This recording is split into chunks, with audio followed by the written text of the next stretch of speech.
Wala nga kaming pasok ngayon ni Jelix Mapagmahal. Kaya naman naisipan naming mamili ng lulutuin na ulam ngayong tanghalian. Pagpasensyahan nyo na nga yung boses ko dahil naninibago na naman ako sa pagpo-voice over dahil ilang araw na naman akong hindi nakapag-record. Abay daig ko pa nga ang singer dahil nga pa iba-iba yung boses ko.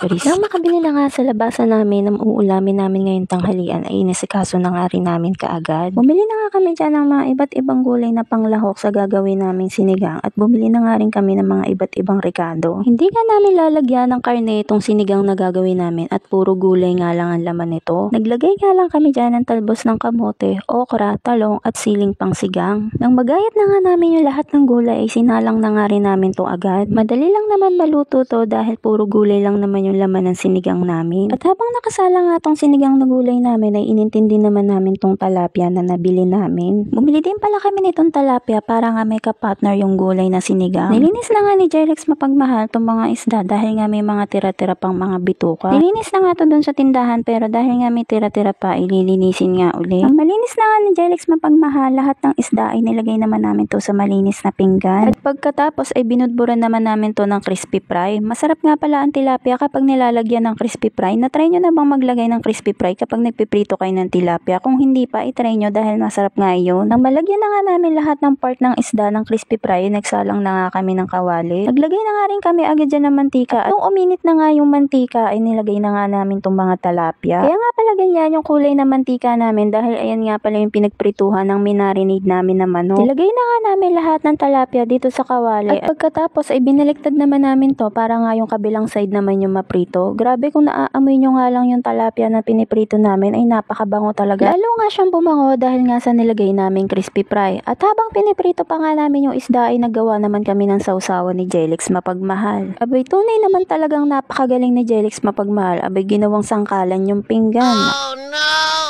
Hitiwa niya nga na maliliit yung sili at naglagay din siya ng kalamansi. Pagkatapos ay nilagyan naman niya ng toyo. Kamuntikan ko na nga isama yung toyo ko dun sa ginawa niyang sausawan dahil nga ginawa niyang sangkalan yung pinggan. Charis. At pagkatapos nga na maluto lahat ng ulam namin ay niready na nga namin agad to sa lamesa. At ito na nga yung ulam namin for today's lunch. Kain po tayo. Pagkatapos nga namin kumain dyan ay bandang hapon ay may tumatawag nga sa pangalan ko sa labas ng bahay. Abay, dumating na nga tong parcel na inaantay ko. Hindi ko na nga pinatagal pa at binuksan ko na nga rin agad. Umorder nga pala ako sa TikTok shop ko nitong vacuum bottle. Dahil nga nagtitrending to, abay tinaray ko nga. Napakabilis nga rin nitong dumating dahil 1 to 2 days nga ay nandito na agad at na-deliver agad sa amin. Binuksan ko na nga agad yung box at kinuha ko na nga tong vacuum bottle. Abay, grabe, hindi nga talaga ako binigo ng seller na to. Napakaganda talaga ng vacuum bottle nila.